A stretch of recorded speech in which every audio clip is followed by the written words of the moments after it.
Id-Dipartiment tal-Malti kull sena jkollu mistieden speċjali. Bi pjaċir kbir din is-sena għandna lil Dr. Christopher Lucas. Chris, may I call you Chris? Yeah? Please. Okay.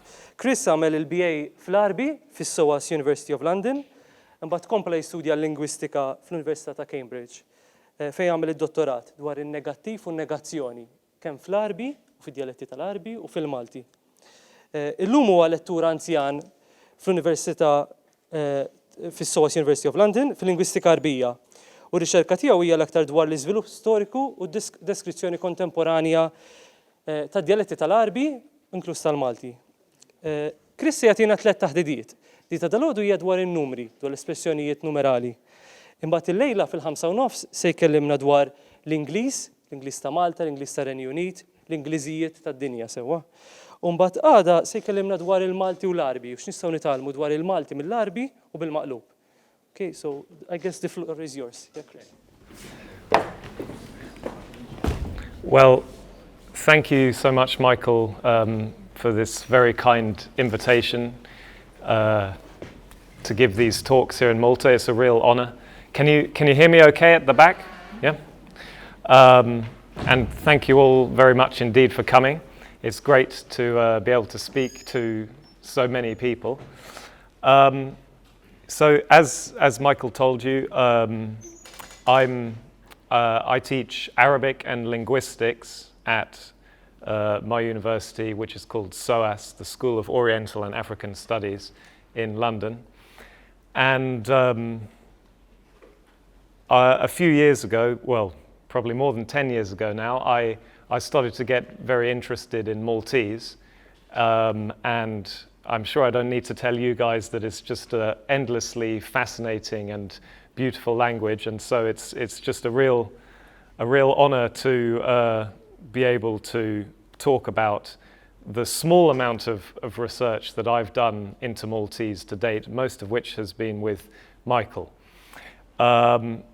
So what I want to do today, this morning, is primarily tell you about the research that me and Michael have done on Maltese numerals, but also to link it in to what I think is one of the biggest and most crucial questions in linguistics, which is when a person learns a language, what does it mean to say that you've learnt a language? How is that knowledge that you've acquired organized in the brain such that you can then produce that language? And there are a number of different approaches to that question. There are a number of different answers, and there are different ways of gathering evidence on that question. And what I think is that some of this research on Maltese that I'm going to show you can shed quite a lot of light on the question of how exactly our mind, our brain is working when we are learning and when we're using language. Okay, so this is a very big group, but nevertheless, I don't really like to be just the one standing up here doing all the talking. I like to make it a little bit interactive, okay? So I want to start off with a little test. It shouldn't be too hard because it's just a test on your language, Maltese. Is anyone here not a native speaker of Maltese? Okay, it might be hard for you then. Let's see, okay. All right, so it's a very easy test. I'm going to show you some stuff on the screen. And what I'd like you to do is to write down the Maltese phrases in words as you think you would say them in ordinary speech. Okay?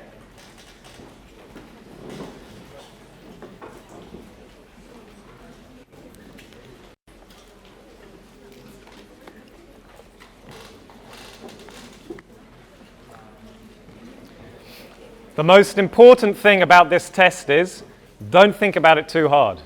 Just write it down without thinking. Okay? So this is we haven't started yet. This is the warm up to the warm up. This is the kind of thing you're going to see, right? So what are you going to write down? Someone tell me what you're going to write down. Erba pastizi, and you're going to.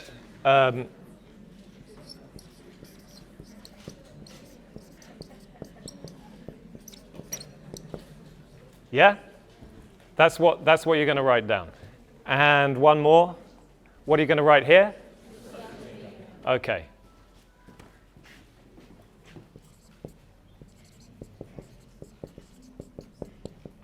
Is that right? Yeah.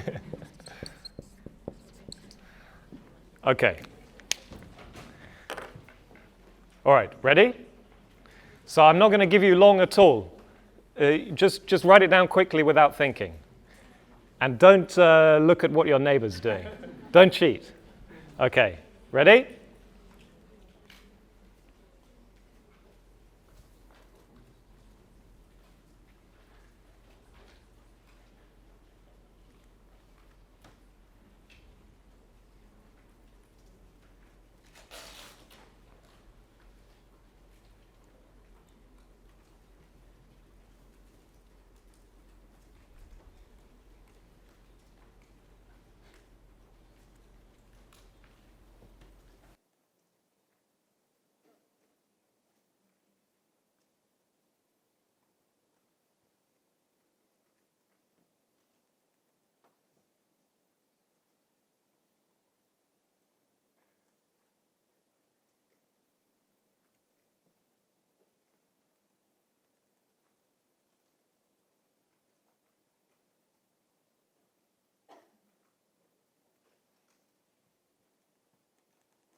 Okay. All right, that was the test. Now I need a brave volunteer. Can I choose you? Sure. All I want you to do is just write down the answers that you wrote down up on the board, please. Thank you very much. Remember them by... No.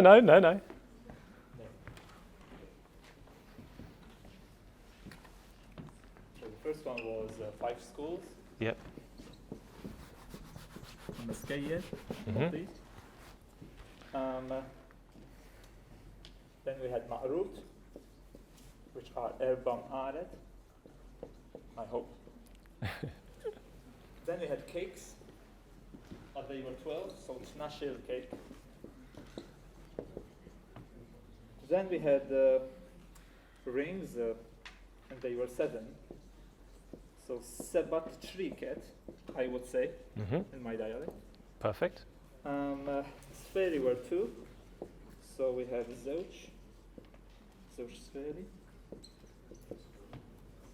And we had covers, and they were 19. So Tsatashil, Kutra, which remains singular. And then we had an English word, 2 freezers, Zouch freezers. And then we had earrings, and they were 4. So Erba,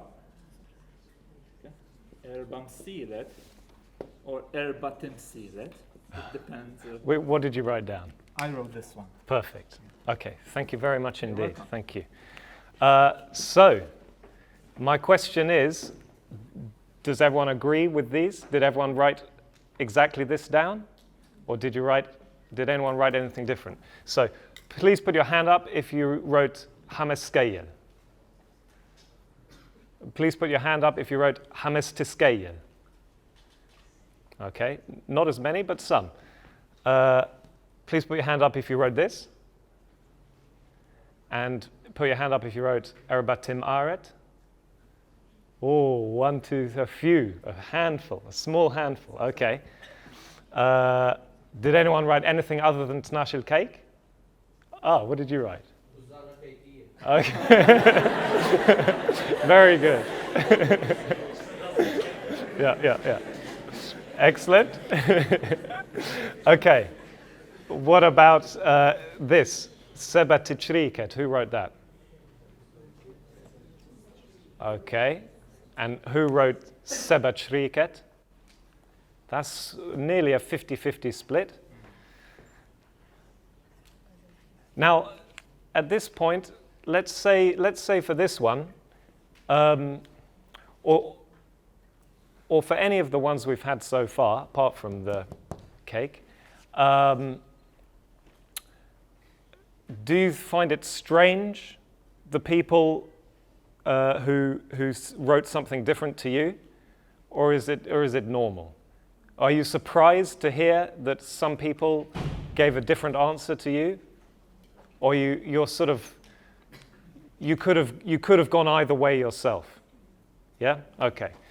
Now, what about this one? Who wrote down this? Did anyone write Zewġ tisferi? Yes, a few. Great, thank you. I assume everyone wrote Zetash il-Kutra. Who wrote Zewġ freezers? Did anybody write Zewġ tifreezers? Yes, a couple, a few. And finally, Erba Msilet. Who wrote that? And who wrote Erba Timsilet? About a quarter, maybe. Okay, so thank you very much. Now my question is, so what are the rules for when a numeral takes the T suffix? This is the question that me and Michael have been investigating. Any more brave volunteers want to make a suggestion? There's no wrong answer, or to put it another way, if you give a wrong answer, you're in excellent company. So who has an idea? Either based on what we've just seen, or an idea that you might have had before. Does anyone want to volunteer? Yes.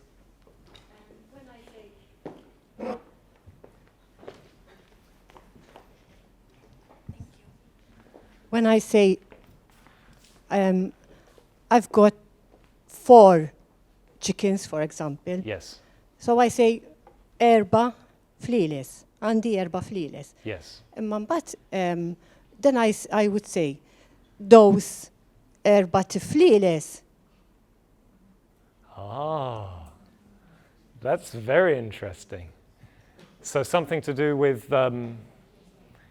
whether if you've referred to them before, or fantastic. Thank you.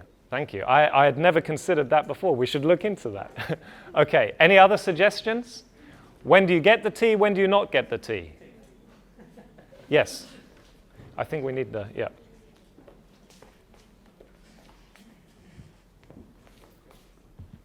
Well, while I was working on the board. phrases, Yes.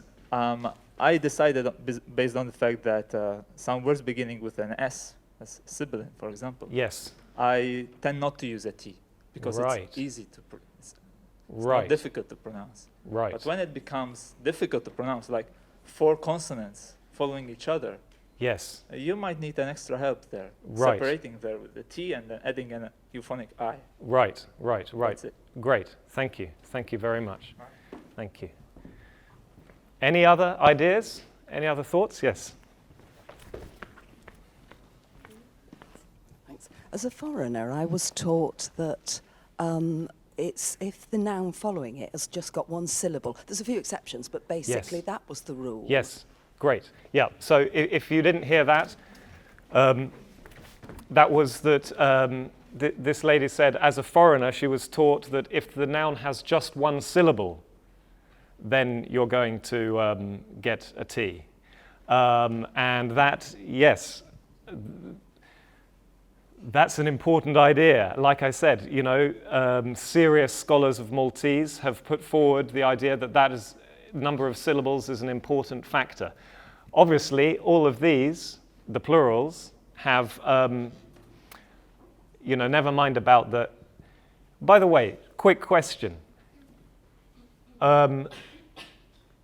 Anyone have any thoughts why I put in the 12 and the 19? I'm interested in the T. Are 12 and 19 relevant to the T? They're not relevant, are they? So why did I put them in?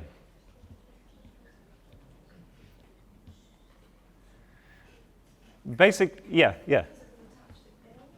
That's not the reason, although that is super interesting, that attached ill. They take singulars, right? They take singulars. So why did I bother putting them in?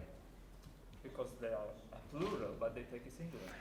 Yeah. That is an extremely interesting feature. Actually, so this is just a very sort of condensed subset of the test items that me and Michael used when we gathered our data on this topic. And we're only interested in the numbers 2 to 10 because they're the ones that trigger a plural and T.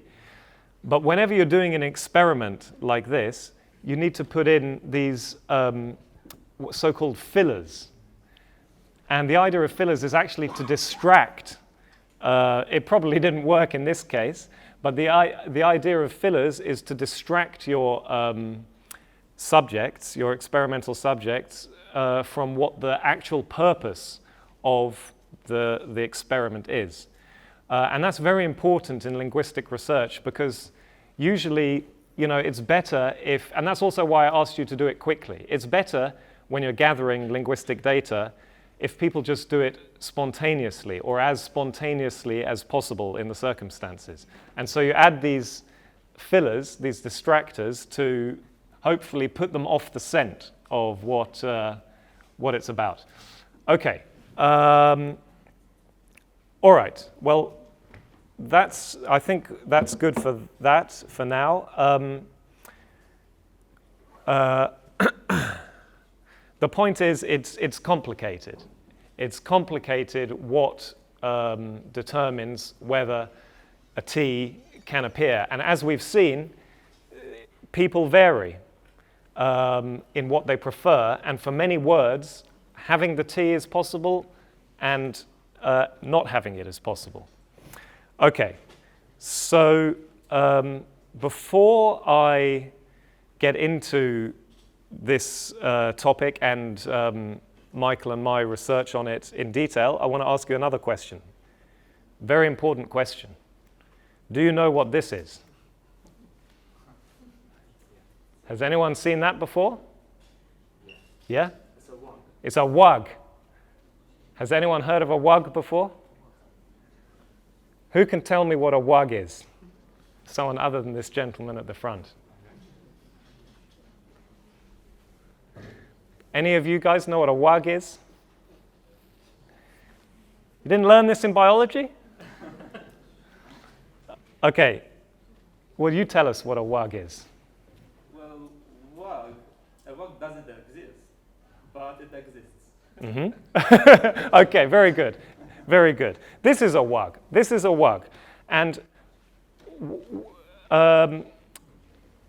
what happened was there was a linguist, a psycholinguist, who in the 50s published this very important paper on children's language acquisition.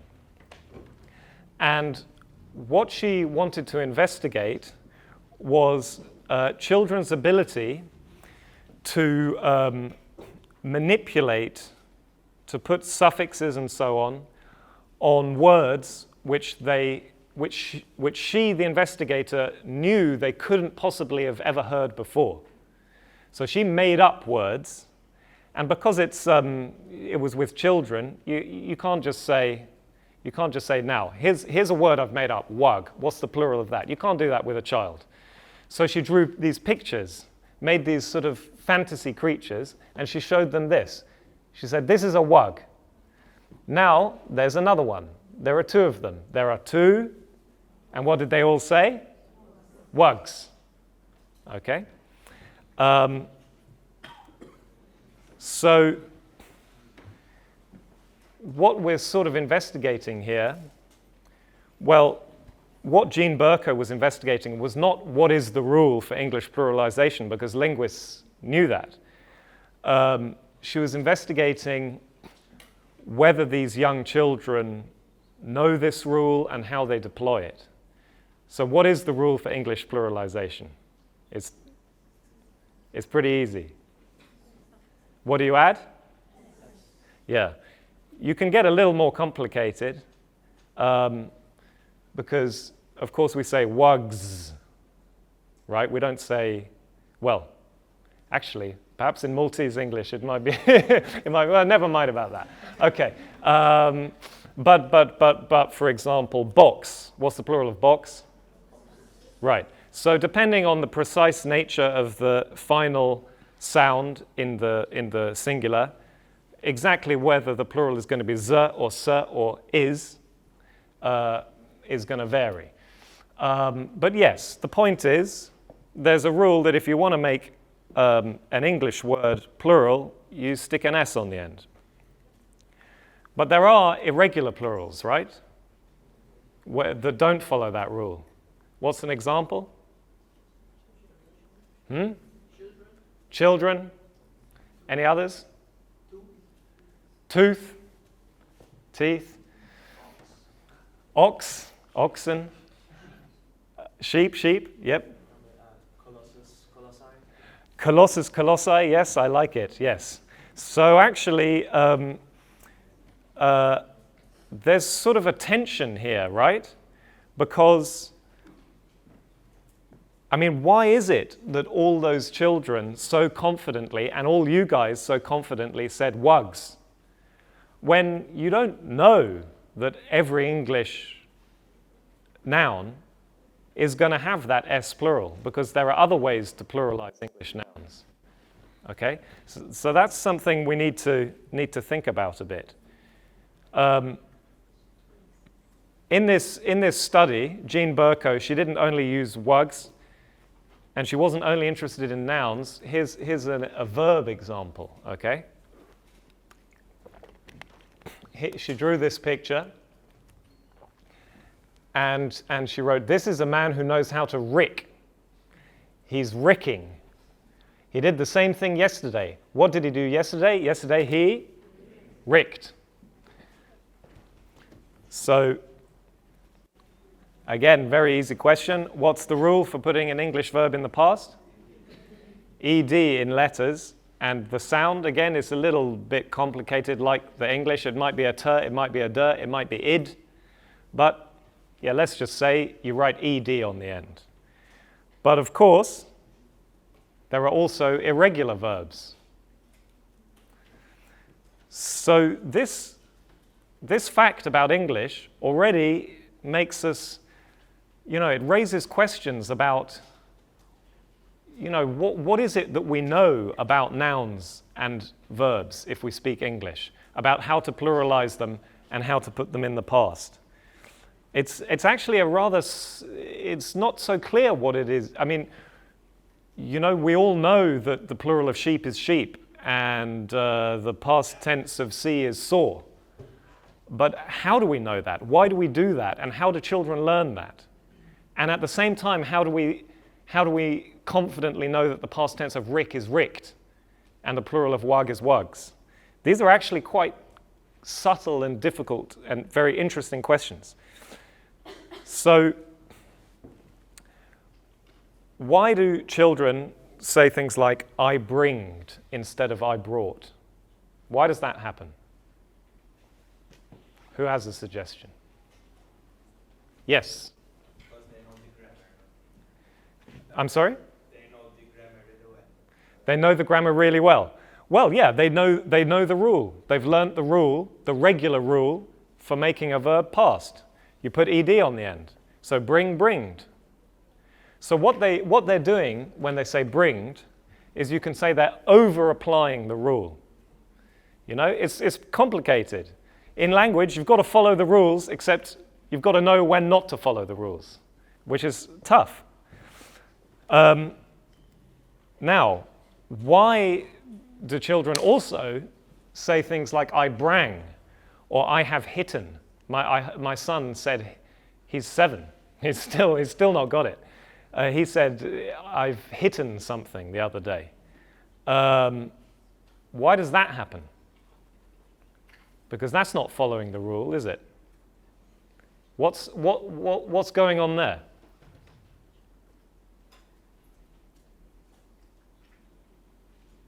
The exception becomes more prominent, I suppose, at some stage. Yeah. What is? I mean, brang is not random. What's making them say brang and not sort of some random series of sounds? They've got some sort of model that they're extrapolating from. What verb are they thinking of when they say brang? Sang, presumably. Ring, rang, sing, sang, bring, brang. Makes sense. And what are they thinking of when they say hitten? Bitten. Maybe some others, I don't know. Okay. So there's this tension here, right? You've got to do two different things in language. You've got to apply rules regularly, but then there are irregular things, and there you've got to follow patterns, okay? And generalize one pattern from individual items like sing or ring or bite.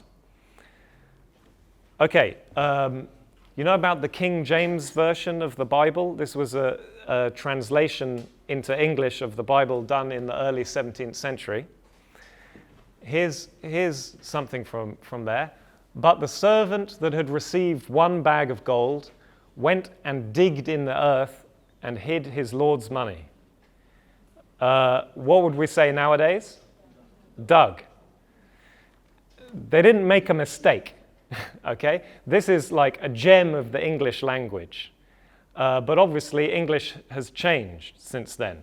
This is how it always used to be. It always used to be dig, digged. So what changed about the word dig? It went from being one type of verb to being another type of verb. What type of verb is it now? If it's got a past tense dug. It's irregular. So it went from regular to irregular. And what you see, if you look at the history of English, and I mean, this is not just English actually, it's a very general process. What you see is that irregular verbs tend to become, there's a tendency for irregular verbs to be regularized. But there's also an opposite, less frequent but still present trend for regular verbs to become irregular. So you can see that there are these two different processes going on at once, and they're in tension. And the reason you have these changes over time is that it's, when a language has regular and irregular verbs, and regular and irregular plurals of nouns, that's a really hard problem for a child or an adult learning that language. To get it right, to know when to use the regular rule and when to make something, give it an irregular past. Okay. So, the theoretical questions behind all this are the following. And in fact, we can do another vote here. Okay? So the two options, and they're both very respectable options for how language works in the brain. Serious people have defended each option.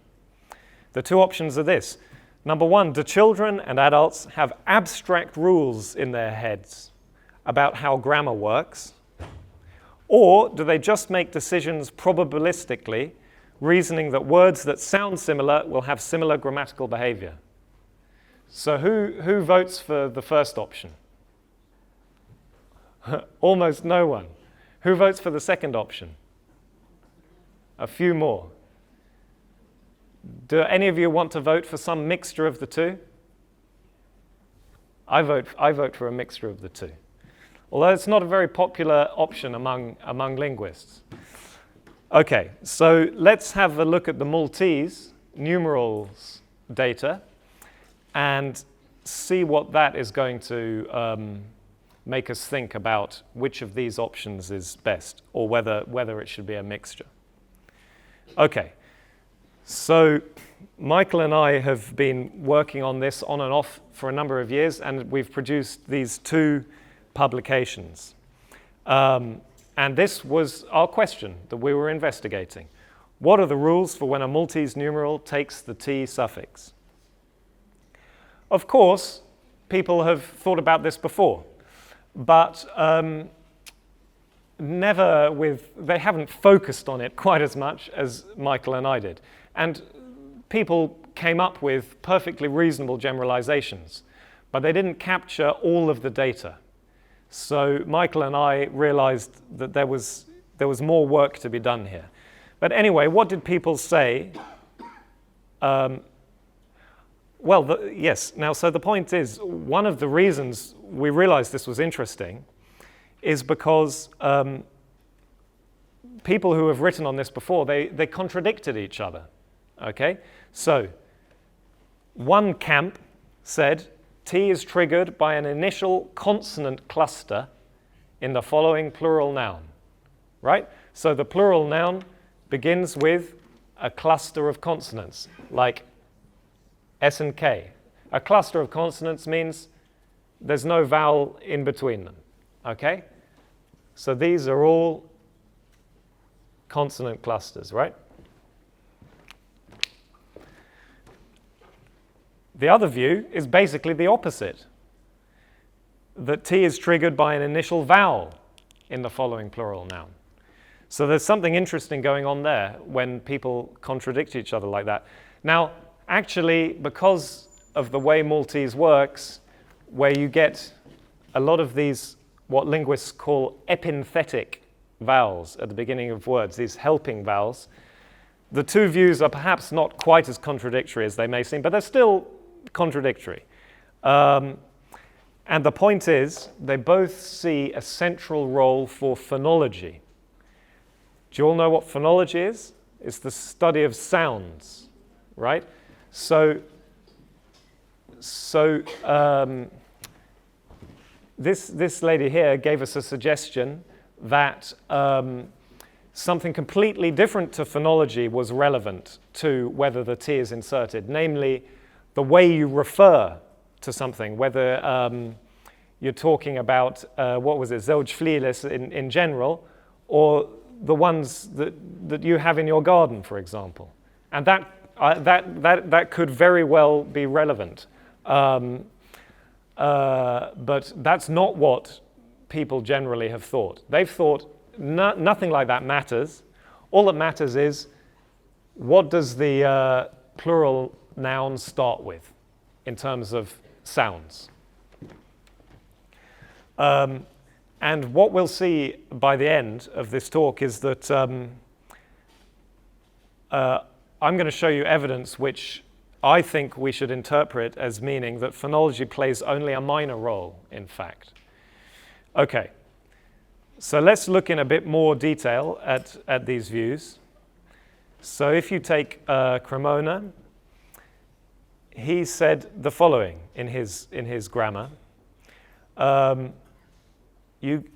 Plurals that are CC initial, that means they start with two consonants, and monosyllabic, we had that suggestion before, they trigger T and this epenthetic I.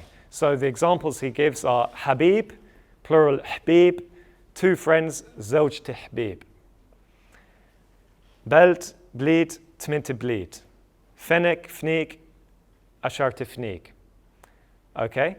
But he notes that sneen is exceptional. Ashar sneen. Do Do you all agree with that? Would anyone ever here say asharti snin? No one likes that? Okay. Okay, so that's definitely part of the story. But what about words with more than one consonant, more than one syllable? So Borge, 1974, he says that T insertion where licit is always optional, which is kind of controversial. So that's suggesting that you could say zewj klib instead of zewj tiklib. Would anyone here say zewj klib? Well, Alexander Borge says you can. Yes, so you've got it there. The example he gives is with seba. He says you can say seba tiklib or seba klib. Does anyone here like seba klib?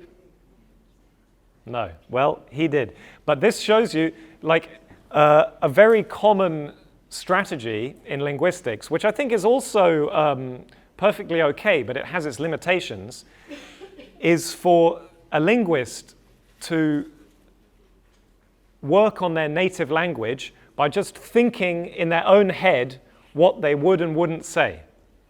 And that can take you a very long way, but it has its limitations because it may be that what is in your own head is very idiosyncratic. And that seems to be the case with Alexander Borge because he says you can say seba klib, and maybe he does, but it seems that most of you guys don't, or all of you guys don't.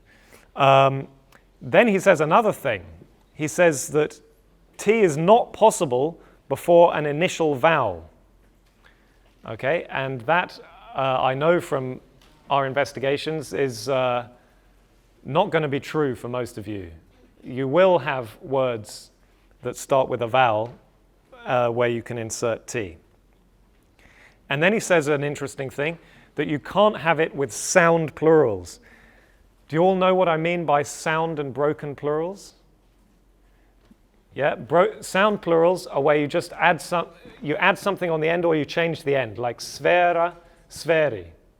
And broken plurals are where you mess around with the middle of the word, skola, skejel. Yeah?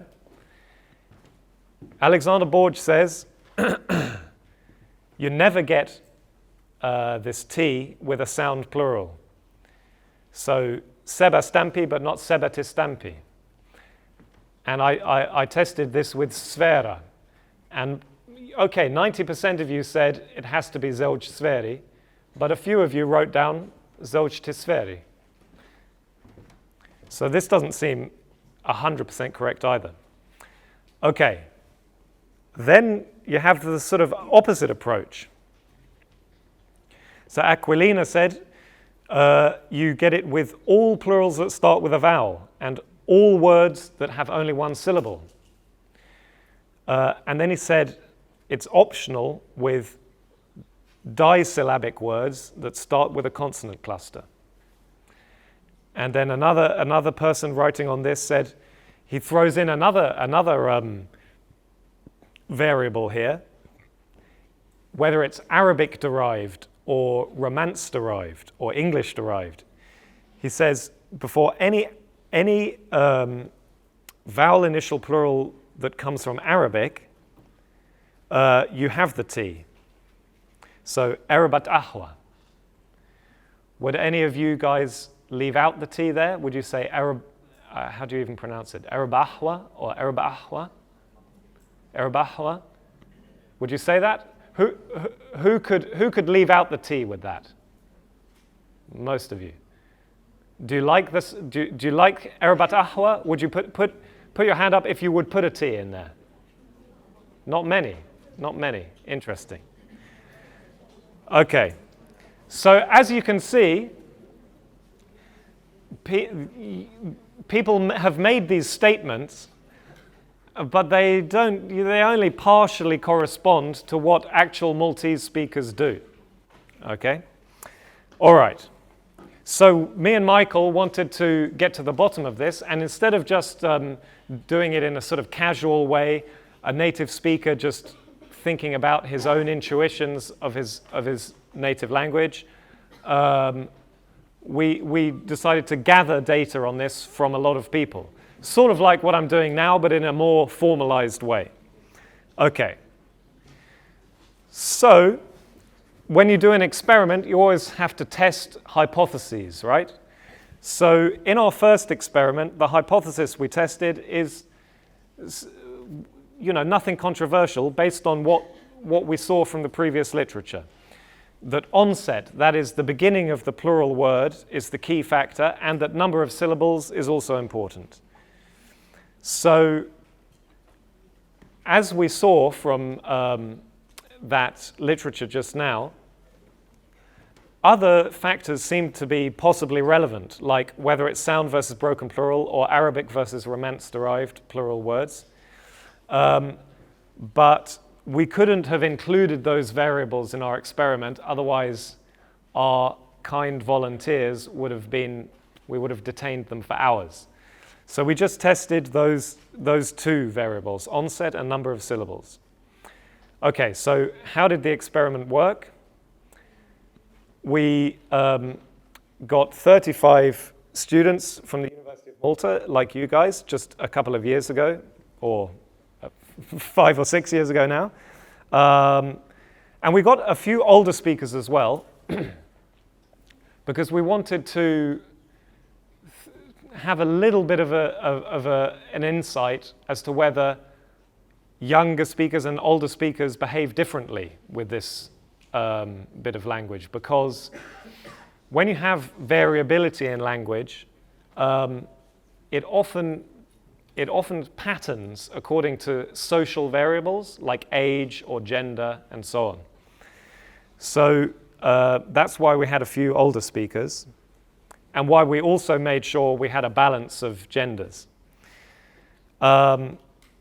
So we paired a singular noun with one of these 7 numerals, like you saw earlier on. Then we had the fillers. I told you about the fillers, 1 to 19 with a singular noun. The task was, as you experienced, say the phrase as you would in, except we recorded people. We didn't do any writing. We just got them to say their response. So you know all this, 2 to 10 take a plural noun, 11 plus a singular. We didn't use the numerals 3 or 6 in our experiment. Why not? Yeah, because they end in a T. So the version with or without T, with 6 there's no difference, right? It's sit. I think with 3 it's tlit versus tlit. But we weren't sure we could hear the difference, so we just left out 3. Okay, so we tested 56 different plurals in 8 different categories. We had plurals starting with a consonant cluster, which were monosyllabic. Maybe you can give the first handout now. Which were monosyllabic, disyllabic, or polysyllabic. Words, plurals starting with a consonant vowel, mono, di, or polysyllabic, and words starting with a vowel, di, or polysyllabic, because we couldn't find any Maltese plurals. Here's a little quiz for you. See if you can think of a Maltese plural that has 1 syllable and starts with a vowel. There might be 1 or 2, but not more than that. Can anyone think of one? A plural in Maltese that starts with a vowel and has only 1 syllable. Anyone? I think if there are any, it's only a handful. Okay. So these were all of our items, and you can see them on the handout that's going round. And what did we find? This is on the back of your handout. So you can have a look at the results there. It might be hard to see on the screen. What is the basic picture? The basic picture, first of all, the older speakers behaved exactly like the younger speakers. There was no difference there. And I haven't shown you it here, but also male and female, they behaved no different. We really couldn't find any social determinants of this variation. So this graph shows you the basic picture. And it's not very surprising based on what we saw before. If a plural starts with a consonant cluster and has only one syllable, then it's, so fnik, kliep, etc., it's very likely to take the T. If it starts with a consonant cluster and has two syllables, it's sort of half-half. And that's what we saw with these. If it's got more than two syllables, it doesn't really matter if it starts with a consonant cluster, it's just not going to take T. If it starts with a consonant, then a vowel, it doesn't matter how many syllables, it's not going to take T. And if it starts with a vowel, if it's got two syllables, it sort of, there's a moderate tendency for it to take T. And if it's got three syllables, there's a small tendency, but it doesn't go away altogether.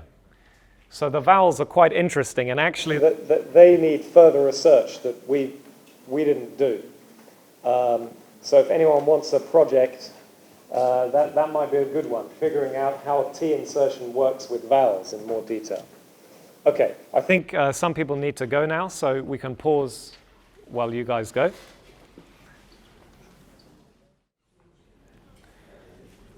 So, if we look at these results, what do we find? I already showed you this on the graph, but if we look in a bit more detail, if the plurals start with a consonant, then a vowel, then they're extremely hostile to this T insertion, regardless of number of syllables, broken versus sound, etc. The only exception is yim, right? With yim, you've got to insert T. And there's actually a good historical reason for why that is the case. Basically, yim is irregular. And you can understand why, usually you can understand why words behave irregularly if you look into the history of those words. And actually, so I'll do a plug for my talk tomorrow evening. I'm going to explain how we can understand the strange behavior of yim from a historical point of view. I'll talk about that on Friday. But yes, other than that word, CV initial onsets, they're not going to insert T. With words that start with a consonant cluster, it's as we saw. When it has one syllable, so we had fnik, klib, bnit, djar, hbib, buit, and also snin, they are very favorable to the T insertion, except snin, which is not. And that's what Cremona said, and he was right. Except, 10% of the responses did say, like, zewj tisnin. Not zewj, sorry, yes. Yes, exactly. Yep. Okay. Now, these are the really interesting ones with two syllables. So basically, other than platti and stampi, these were, reasonably favorable to T insertion. But platti and stampi weren't. Now, the point is, platti and stampi are sound plurals, where the plural is a suffix, and all the others are broken plurals. So it was Alexander Borg, who said the sound versus broken plural distinction might be relevant, and this is looking like he could well be right. Okay? And then all of these guys with many syllables were hostile to T insertion. But note that all of these are sound plurals. And also note that all of these are broken plurals. And we later, in a small way, basically we initially thought there was no such thing as a monosyllabic sound plural that started with a consonant cluster, but then we found a couple like, but you don't know if they're really Maltese or not. Like, I don't know, like freak or like freaks. There were one or two others. Luke came up with them for us. Basically English words. But so they're a bit tricky. But so, yeah. So the question is, would you say zouj freaks or zouj freaks? Who would say? Would anyone here say zouj freaks? Maybe one or two. But the point is not these big numbers like with the broken plurals. So it does look like sound versus broken is important here. And then, like I said, with the vowel initial ones, it's a more sort of muddy picture. Even when they have a number of syllables, like asafar, you still get 34%. What do you think about zouj tasafar? Sounds okay? Yeah. So they're a complicated one. So I do encourage anyone who wants to do research into the linguistics of Maltese to think about figuring out what's going on with the vowel initial ones. But Michael and I, we left that question. Okay, so what is the summary so far? It's as follows. It does look like the onset, the start of the plural noun, matters a lot. So CV onsets, like things like botots, are very hostile to T insertion. CC onsets, like skeyel, are largely favorable, and V onsets are somewhat favorable. Okay?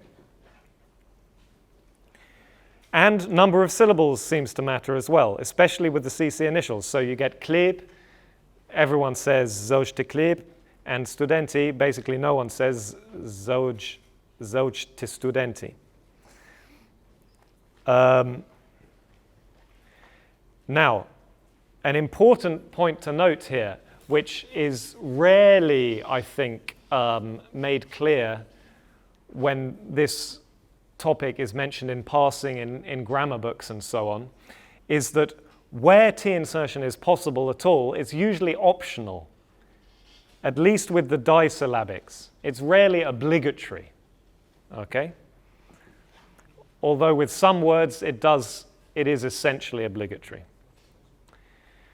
But what this experiment, it gave us some answers, but it didn't really answer this question of whether the difference between sound and broken plurals is significant or not.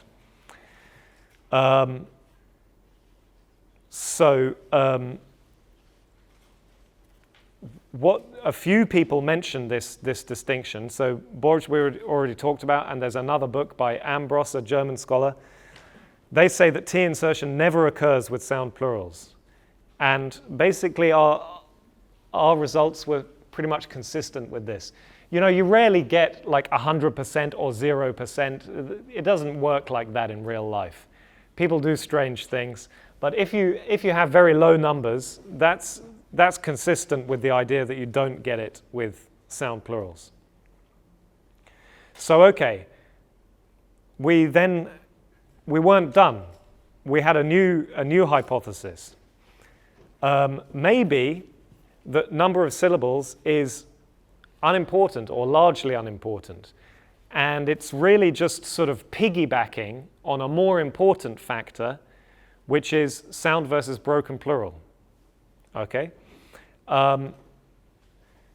So we tested this with a new experiment where we held onset and number of syllables constant. Okay? So the only items we investigated, they all had an initial consonant cluster and 2 syllables. So basically, these guys. Okay, so what were our predictions in this second experiment? Basically, we predicted that broken plurals would be favorable to t-insertion and sound plurals would be hostile. So that's what that's what we're testing if it's true or not. But the second prediction was that even the onset is not crucial, and that some broken plural patterns would be hostile as well. So let me explain. Take this plural pattern, botsots. Another example is like sopop. Okay, no one inserted t with that. Now the thing about plurals of that pattern is there are some plurals which have that basic pattern but have two consonants in the slot that's usually reserved for just the first consonant. And they're all, none of them are Semitic, they're all Romance derived. So an example is guerrer, wars, right? That's the same, can you see that that's the same basic pattern as botsots, with gw in the slot occupied by b, okay? So our prediction is, the point is, guerrer starts with a consonant cluster. And from our first experiment, and it's a broken plural with two syllables that starts with a consonant cluster. Our first experiment would lead us to think that that should be favorable to t insertion. But actually, our hypothesis that we wanted to test with our second experiment was no. Even though it's a broken plural that starts with a consonant cluster, because it's basically of this botsots pattern, it's going to behave like botsots and be hostile to t insertion. Okay? So that's what we wanted to test, and we thought that other CC initial disyllabic patterns would be more favorable. So like this, I think I can get, no, okay, sorry. So all these letters I know are very hard to decipher, so I've got examples. So a pattern like bramel should favor t insertion. A pattern like kneyes should favor t insertion. But a pattern like guerrer should not favor it. That's our hypothesis. So the point is, you can't say CC initial broken plurals favor t insertion. You have to specify which patterns exactly you mean. Either this, which is like bramel, this, which is like kneyes, or this, which is like fneek. Okay? And not this, which is like botsots or guerrer. Okay. So we designed our experiment like this. We split it into two parts, a broken plural part and a sound plural part. And we had 70 items and 49 items, and we had fillers each time. We got more subjects from the University of Malta, and we are very grateful to you guys for helping us with this. Again, genders balanced, and the whole setup was the same as in the first experiment. So our broken plural items fell into these three patterns: the bramel type, the kneyes type, and the guerrer type. And the sound plural ones had three different plural suffixes: it, e, and s. Okay, could you give those ones? So Michael's just handing out the results from this one. So the handout is not crucial. It's just if you want to look at the individual items. The basic headline result is that our main prediction was confirmed. The broken plurals are largely favorable to t-insertion, and the sound plurals are largely hostile to t-insertion. So what were the figures? Basically, the overall rate of t-insertion for the broken plurals was 32%. Okay? But that was dragged down by those ones which we didn't expect to take t anyway. If you take the pattern, the Bramel type pattern, there we had 55%, which is what we were expecting. It's basically optional. Okay? Whereas with sound plurals, we had 5% only. So basically, you cannot insert t with a sound plural, basically. So you can see the handout for the details of the individual items. So what does all this mean? I mean, it's nice. For me, it's like interesting and cool to make progress in understanding exactly what the rules, the grammatical rules of Maltese are. That's enough for me. But what's a bonus here is that I think it does have some quite significant implications for these kinds of questions that we were considering at the beginning. So, on the kind of Maltese internal narrow point, first of all, what we find is that contrary to the received wisdom, and also contrary to the findings that the conclusions that we were able to draw from the first experiment, the onset and the number of syllables, i.e. phonological factors, are in fact really of minimal importance to t-insertion. What we found really counts is that the plural belongs to one of the three relevant broken plural patterns: the Fneek type pattern, the Bramel type pattern, and the Scale type pattern. If you get a number between 2 and 10 before a noun with one of those three plural patterns, then t-insertion is going to be possible.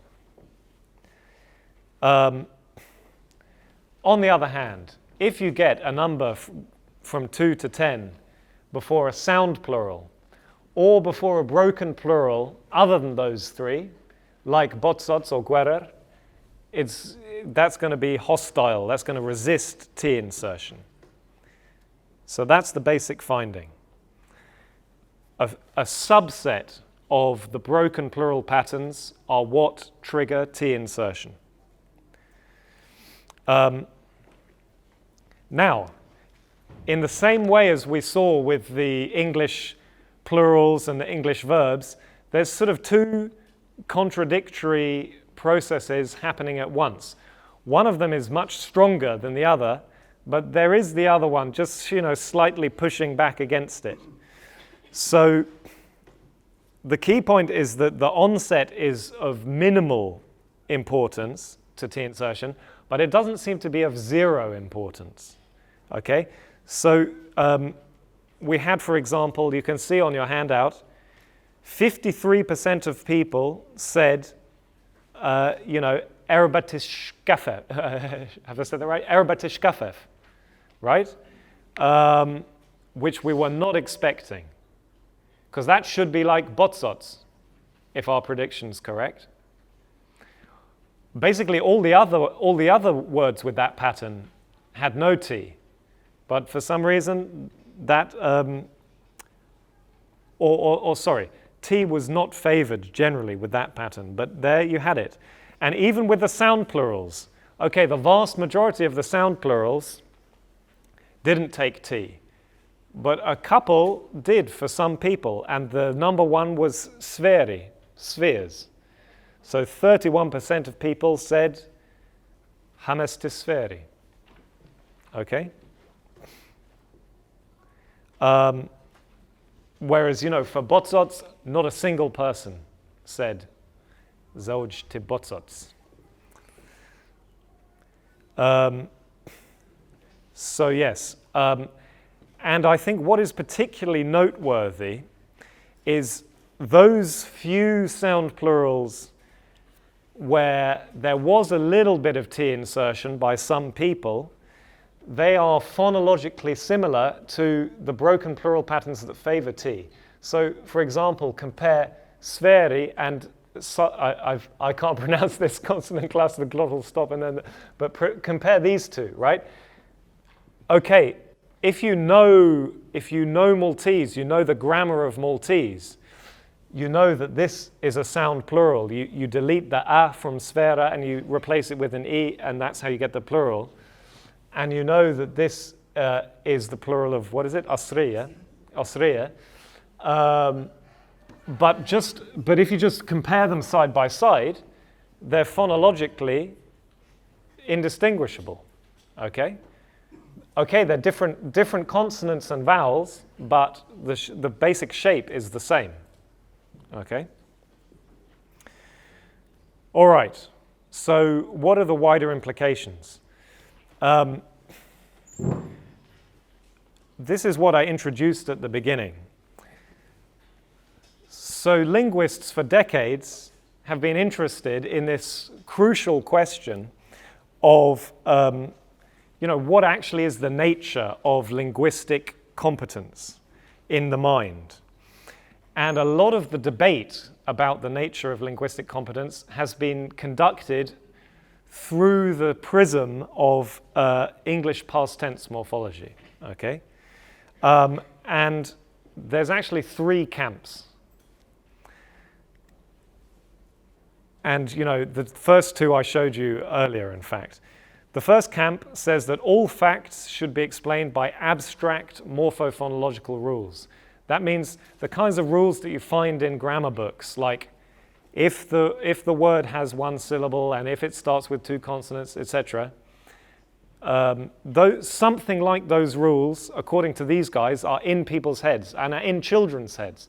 That's what children are learning. Of course, they can't articulate these rules, but they're there at the subconscious level. The second camp says no. That's not necessary and it's not plausible. What's happening is everything is probabilistic and based on exemplars, right? So when you have a very common word like sing and a very common past tense of that word, sang, that's an exemplar. And then when you hear a word that's similar to that, like bring, chances are you're going to say brang, okay? So it's a very different approach, but equally popular among. It's really about your kind of philosophy of how language works, which dictates which of the two camps you're in.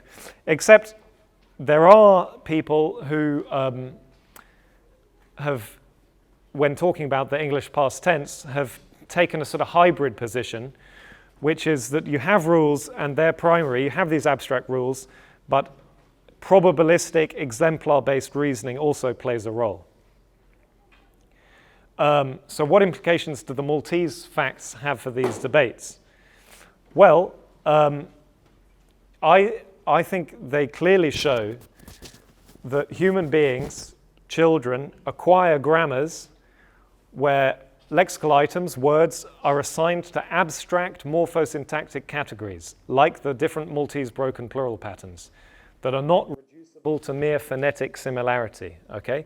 So when a child learns any language, but let's take Maltese as an example, they're kind of looking, of course this is all not conscious, it's all below the level of consciousness, but if if you allow me to speak sort of metaphorically as if they were doing it consciously, what they're doing is they're looking to systematize the data that they're exposed to.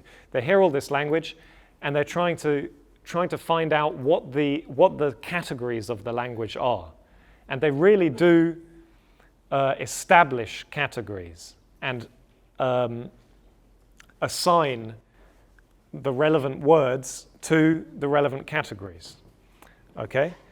That must be the case based on what I've showed you about Maltese, because those different broken plural patterns really are relevant. And you can't tell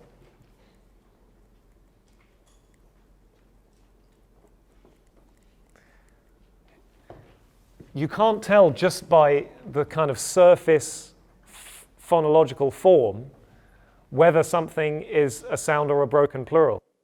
Right? You have to assign it to this abstract category, right? If imagine sferi was a made-up word, you wouldn't know if it was a sound plural or a broken plural. You wouldn't be able to tell. You only know because you know that the singular is sfera, and you've assigned sfera to the sound plural category in your head. And it's the same vice versa for sari. You only know it's a broken plural because you know the singular. Okay. So there must be these abstract categories, and it must be that these categories determine the application of abstract rules, like the rules I've shown you for T insertion. And rules like that don't lend themselves to exemplar-based or probabilistic models of cognition, of how the mind works. Okay, but so I'm sort of on the side of the abstract rule-based models, but I don't think the models which are exclusively rule-based would be able to elegantly account for all the data that I've shown you today. Because phonetic similarity, I would say, clearly does play a secondary role. So if you take something like guerer, I was expecting, before we went into the experiment, that guerer would be like botsots and completely resist T insertion, but that wasn't the case. It seemed to get a little boost. It was basically hostile, but it seems to get a little boost from the fact that it starts with a consonant cluster. Okay? And similarly, the sound plurals. The ones that coincidentally have a general phonological shape that resembles a broken plural, it doesn't stop them being a sound plural, and it doesn't stop them, therefore, being resistant to T insertion. But it seems to give them a little boost, so that, you know, there is some effect. There's a weak effect there. I think this Maltese data quite strongly points in the direction of the models which see rules as primary but have room for this exemplar-based reasoning as well. So yes, and I think that's the best way to understand the Maltese data, and it's the best way to understand how the past tense works in English and the sorts of mistakes that children make, you know, because it's really a very parallel situation. Like I told you, over time, with the English verbs, the dominant trend has been for irregular verbs to be made regular, right? Because we know, you remember the rick example? If you see a new word, you know how to make it past. You just put the regular ending, ricked, okay? So that's the dominant trend. A lot of formerly irregular verbs have been regularized in the history of English. But there's also this kind of weak countercurrent whereby a few formerly regular verbs like dig, digged, have become irregular, dug. And that must be because, now I don't know what the model for dig, dug would be. What verb is like, what past tense has a kind of anyway. I should have thought about that beforehand. But somehow dig had the feel, to enough people, dig had the feel of an stick stuck, thank you. It had the feel of an irregular verb, and it became irregular. So there's this sort of weak countercurrent. And it's exactly the same with the Maltese data.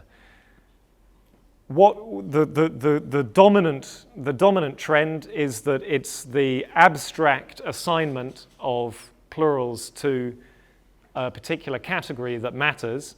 But you know, if sferi sounds like sari, then you know that might have a sort of weak effect back in the other direction. Okay, and that is what I wanted to say. So thank you very much.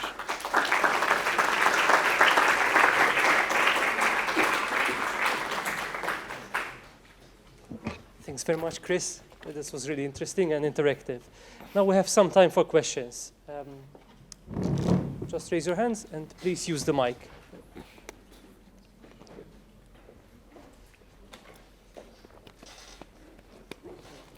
You mentioned that there's no monosyllabic plurals that begin with a vowel. Yes. But I noticed that the only CV one starts with, is it semi-vowel J? Yeah. I don't know, I'm a foreigner, but, and then so I wondered, did you investigate like the semi-vowels, or am I just, because it kind of just stuck out to me. And also where the were is a semi-vowel as well, I think, is it? So I just wondered whether with that has any, with name, yeah. and whether you'd investigated that really. We didn't specifically, did we? It's a very good question, because the point, yeah, is what you're saying that, you know, were and yeah as sort of, yes, they're known as semi-vowels or glides, and they're as close as you can get to a vowel while still being a consonant. And if the consonant-vowel distinction is relevant to whether you insert T or not, it's very natural to expect that a semi-vowel might be more vowel-like in its behavior. Yeah, I think if I kind of cast my mind back, I think we did consider that, but you know, like I said, a native speaker consulting his or her own intuitions is okay as a start. And I think basically Michael thought for himself whether it seemed to be relevant, things like widnain or others starting with yeah or were. And it seemed like they just behaved like the consonant initial ones. And so then we didn't investigate it. Now, you know, so therefore I can't really say, right? That's the point. I'm not going to say because Michael thought it wasn't relevant, it's not relevant. No. Because it seemed to Michael that it was perhaps not relevant, we didn't prioritize it as something to investigate. But if you investigated it properly, you might find that it came out to be relevant. But yeah, as of now, I can just say tentatively that it appears that they just behave like ordinary consonants. I mean, it's also true for the example I kept using, guerer, right? Because the second consonant is again a glide. Yeah, it's certainly something that would be worth investigating. But the point, I made this point very briefly, you know, when you're doing an experiment where you're trying to collect quite a lot of data about a number of different items, if the factors that you're investigating are more than 2 or 3, you start to need to have an absolutely enormous list of test items, and you just can't, you know, we found the students here to be incredibly generous with their time, but if you're asking someone to sit there for 2 hours instead of 10 minutes, you're going to try their patience. So for practical reasons, you can only investigate, you know, the highest priority factors. Any other comments, questions?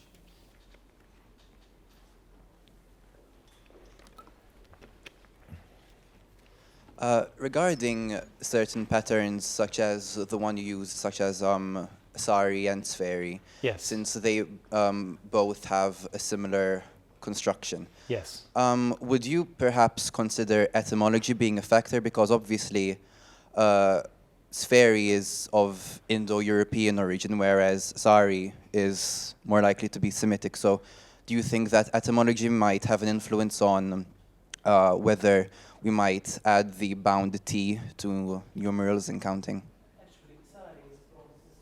Really? Okay. Yeah, yeah. It's really, I mean, it's a very, no, it's a very reasonable question, but it's actually perfect because the point is, what is very clear, and you know, there's no shame in it whatsoever, but you've demonstrated it yourself. In many cases, Maltese speakers have no intuitions about whether something is Romance-derived or Semitic-derived.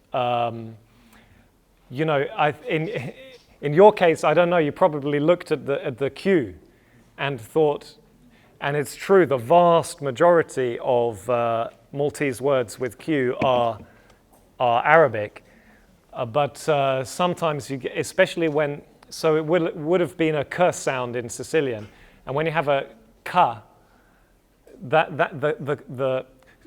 you know why the in Maltese is written as Q, right? It's because not too long ago it was pronounced as a k or a k. Did you know that? Because it's true. And so when you had words coming in with k and then an the tends to make the k quite back. So you might end up pronouncing it as a k. And so that happened with a few Sicilian words. Isn't cockerel, is that serdu or something? Serdu, yeah. No, but that's Arabic. But there's a few others like this where they came in from Sicilian, but they sort of participated in this sound change of k to which was mainly Arabic, but yeah, it drew in some Sicilian words as well. But so, Anpina, yes, thank you very much. Excellent, thank you. Right. Thank you. So, yes. So, the point is, it's very reasonable to think that the etymology of words is going to be relevant here. And it's relevant in all kinds of other areas of Maltese, like in verbs, for example. But no, I think it doesn't seem to be relevant. Like, so loads of these, if you look at your handout, loads of the broken plurals that we tested are Romance-derived. And yeah, speakers just don't know. Even linguists sometimes struggle, right? So, and if this is something that as a linguist you need to be very aware of, and often linguists aren't sufficiently aware of it. You need to always think, what is a child like? What sort of information about the language is actually accessible to a child? And like historical etymological information that's not something that you can figure out as a child from just hearing the speech around you, okay? If the etymology of a word determines its behavior, then because of its behavior, you can put it in one category or another. But the etymology itself is something that, you know, normal native speakers who haven't studied the history of the language, they don't have access to it. So it's not likely to be relevant usually. Yes? I think they want you to, yeah, for the recording. Hi, this might sound a bit silly, but No, in your tests you avoided the numbers 3 and 6, yes. right?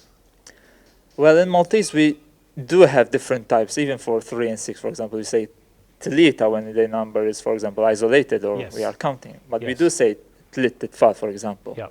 Do you think that numbers 3 and 6 could be some kind of trigger for the kind of addition of t when you wouldn't need it, or normally tend not Yeah. to use T because there's a T in 3, there's a Yeah. T in 6, so Yeah. the speaker might think, why I shouldn't put a T even with the other numbers. Yeah.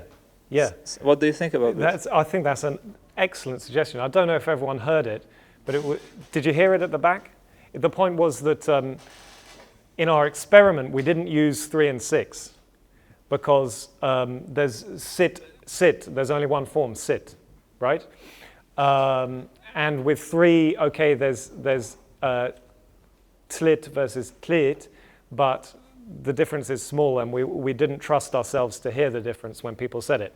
So the question is, aside from our experiment, maybe in real life, those numbers are important, and it's a great suggestion because it sort of muddies the waters, right? Without those, you know, you would have a clear pattern. But with them, it's difficult, yeah, because if you always have to imagine yourself in the shoes of a child hearing Maltese and acquiring it. And if a child hears sit and then itfal or whatever, and what I've been arguing is children assign things to abstract categories. The category with the numbers is it like the T final category or the no T final category? And with sit, you've got to make a choice. That's what I'm arguing.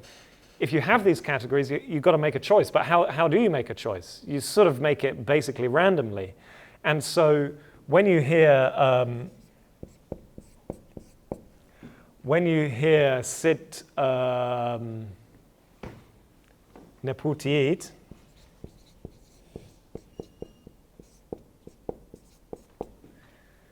you don't know whether you've had T insertion here or not. And you could say, maybe we did. So you could treat this as a little bit of evidence that you can insert T more widely.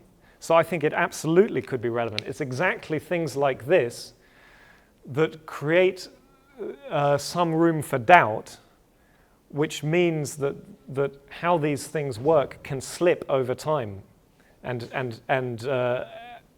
they can, the rules can basically drift.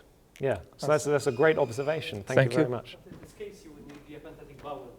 So in these cases, the epenthetic vowel would show you whether the T is being inserted or not, right? Ah, okay. So you do not get sit in a putiye. Yeah, that's a good point. That's a good point. For example, sit bnadar or sit bnadar. It might be a bit tricky, right? Yeah, or if we had a vowel initial one, if we had a safar, yeah. So the point remains, yeah.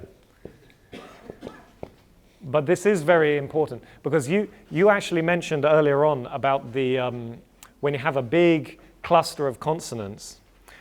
But the truth is, so we call this epenthetic.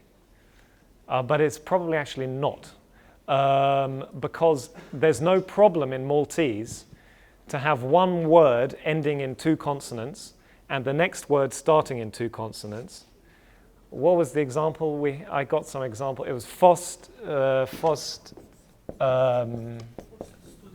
Yeah, right. Okay. So the phonological rules of Maltese don't force you to say fost studenti. Fost studenti is no problem. 1, 2, 3, 4. So strictly speaking, we should not. This pen's dying.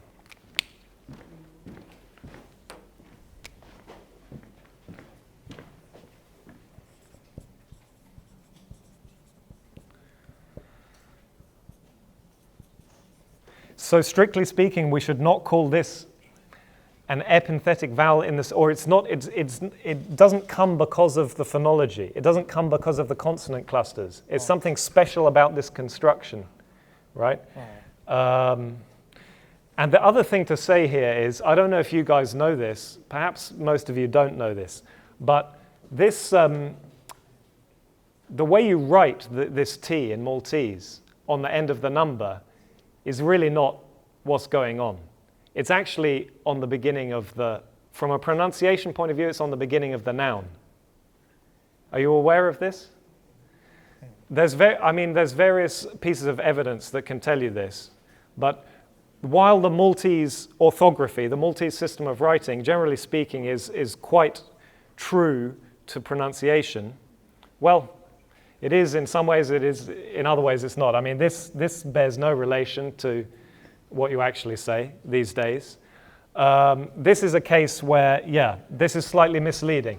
Basically, Maltese orthography represents the pronunciation quite closely, and in the few cases where it doesn't, it sort of harks back to how things were once upon a time, right? So once upon a time, this actually was a q, and once upon a time, this actually was an a, or a r.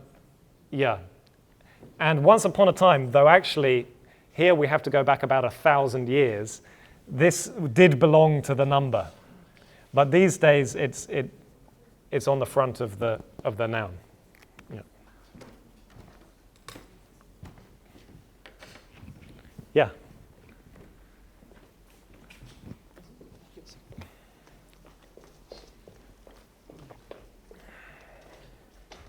Grazie. Thanks for this very fascinating subject. I apologize, I arrived very late, so you might have answered the two questions I'm going to ask now. So just a couple of questions. First of all, I was wondering whether for the examples where the percentage is not just 1 or 2, but perhaps 20 or 30, yes, whether you checked whether this varied by geographical location of the subjects. Yeah, not in a systematic way. We asked everyone where they came from.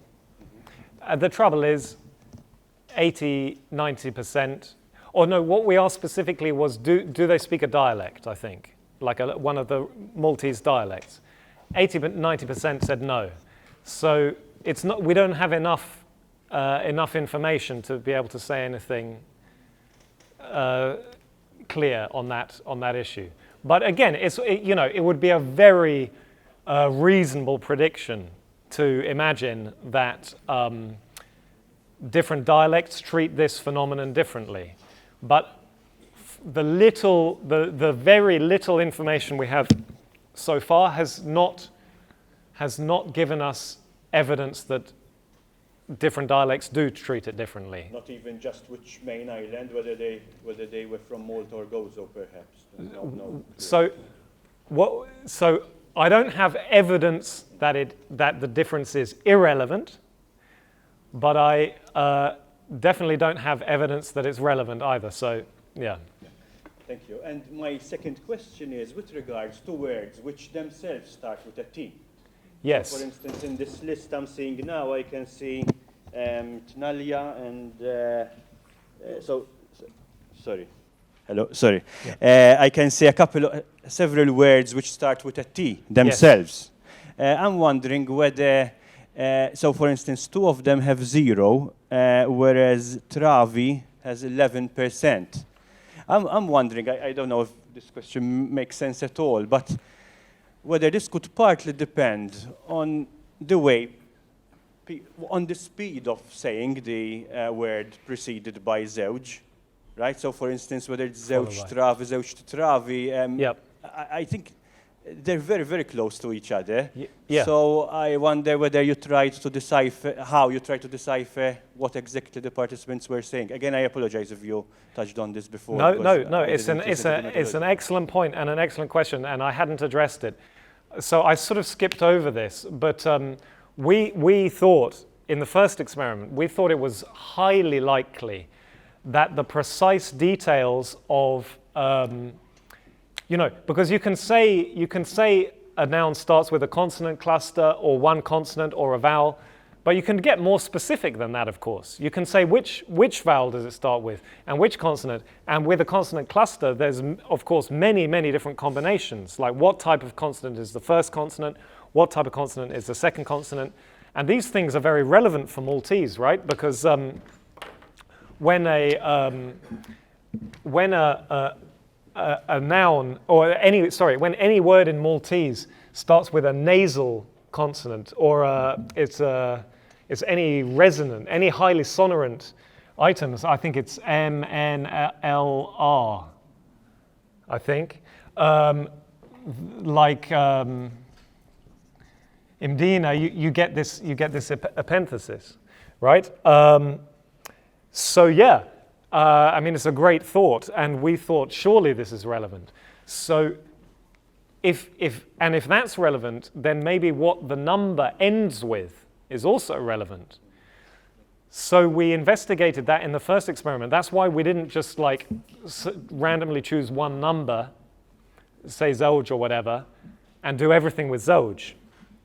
We chose all numbers, all relevant numbers, apart from 3 and 6 because it doesn't work, and we found it made no difference. We found it made no difference at all. And then in the second experiment, we still had different numbers, but we weren't testing the numbers systematically. But what we were doing systematically is we made sure we had, if you look at the list, there's a lot of variety in what the words start with, right? And so, that we investigated that systematically. And however you did it, whether you did it in a very fine-grained way with, we had a fine-grained thing where we had sort of 12 categories of onsets, or the most coarse-grained one was, is the first letter one of these guys, or is it not? And either way, it ended up that it made no difference. So it was a reasonable thought. It was very plausible that it could make a difference, but in our experiment at any rate, it didn't seem to be a relevant factor. When we did all this, I didn't show you any statistics, but we did statistical analyses of all these factors, and that did not come out as relevant. Yeah. I guess there's time for one last comment or question.